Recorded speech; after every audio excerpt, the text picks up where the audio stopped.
single dime. Not your capital gains tax, not your payroll tax, not your income tax, no tax. Not your income tax, not your payroll tax, not your capital gains taxes, not any of your taxes. Not your payroll tax, not your capital gains tax, not your income tax, no tax. Your taxes will not go up, because the last thing you need is higher taxes when we're in a recession like this, and you won't get one under an Obama administration. Obama made the centerpiece of his campaign the pledge that taxes would not be raised on anyone making under $125,000 a year.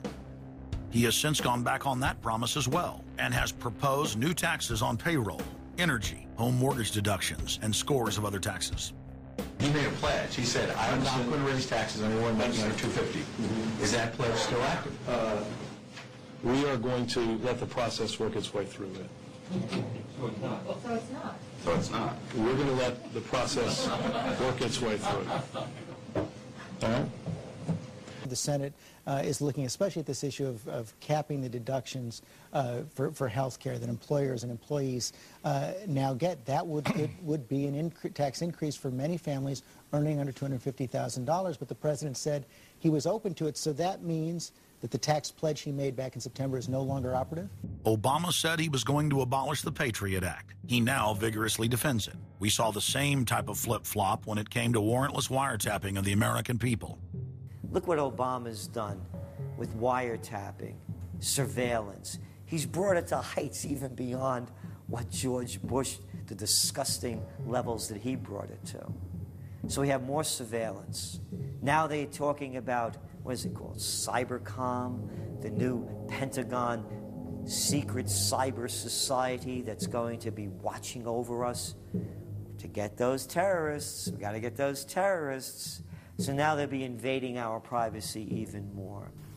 So, I mean, it really almost makes you ask the question, would it have been better if we never invented the internet and had to use paper and pencil or whatever? Now Obama is setting up the Cybersecurity Command, which the government admits completely ends the Fourth Amendment and allows President Obama to shut off the internet in the United States whenever he wishes.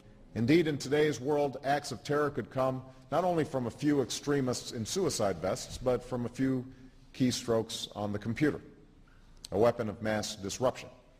As part of the new single national security staff announced this week, I'm creating a new office here at the White House that will be led by the cybersecurity coordinator.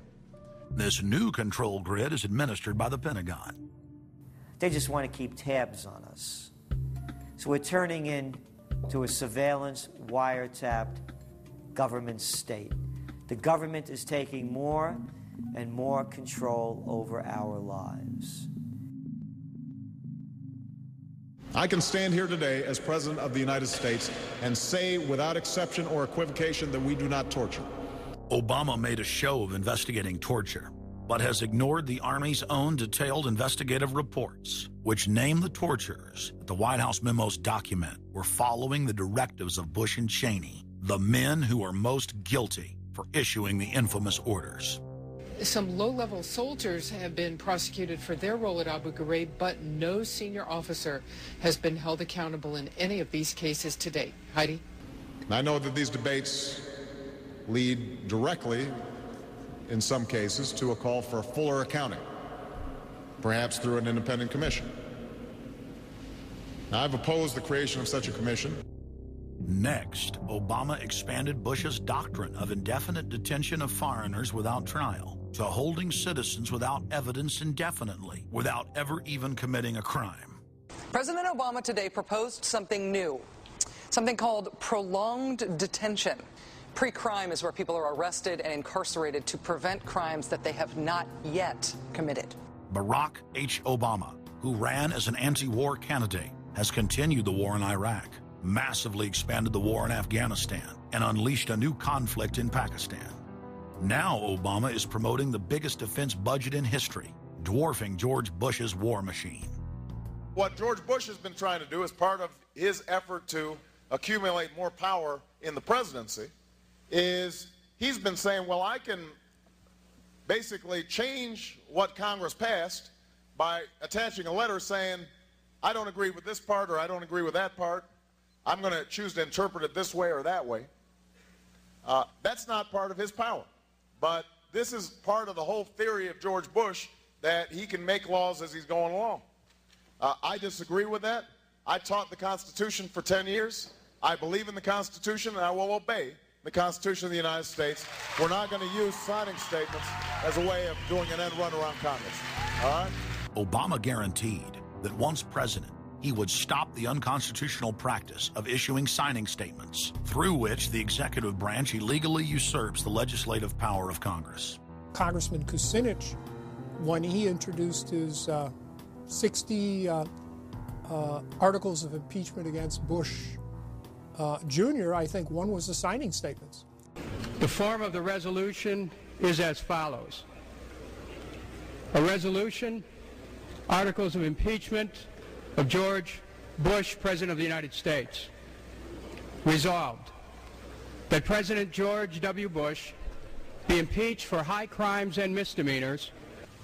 Article 26, announcing the intent to violate laws with signing statements, and in violation of his constitutional duty under Article 2, Section 3 of the Constitution, to take care that the laws be faithfully executed, has used signing statements to claim the right to violate acts of Congress even before he signs those acts into law. Same analysis would apply to Obama, and a fortiori because he taught constitutional law. He knows better.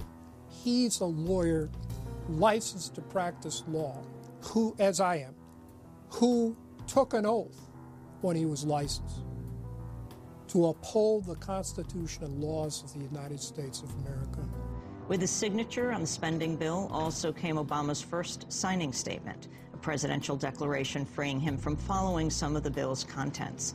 I believe in the Constitution, and I will obey the Constitution of the United States. We're not going to use signing statements as a way of doing an end run around Congress. All right? He also promised that he would call on Congress to take at least 5 days to read new legislation before it was voted on. When there's a bill that ends up on my desk as president, you, the public, will have 5 days to look online and find out what's in it before I sign it, so that you know what your government's doing. But from his first day in power, he has aggressively pressured Congress to quickly pass bills before lawmakers and the public even have a chance to see them. Will state his parliamentary inquiry. Speaker, in order to try to figure out what we're doing, how much damage the country, I tried to get a copy of the bill. We have out here on the table 2454 that has 1,090 pages in it, but I've understood since debate in here that there's another 300 pages that were added in the middle of the night. My inquiry is, how do I get a copy of the other 300 pages that people on here on the floor hadn't had a chance to read or see? Where do we get that before we cram this down on the American people? Is there somewhere physically in the House of Representatives a copy of what we're voting on?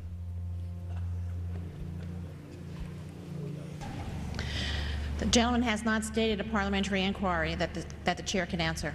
Mr. Speaker, I have to say that I am outraged. Here we are getting ready to vote on a piece of legislation, and we haven't even seen 300 pieces of this legislation. No one can even find the bill or even knows where it's at.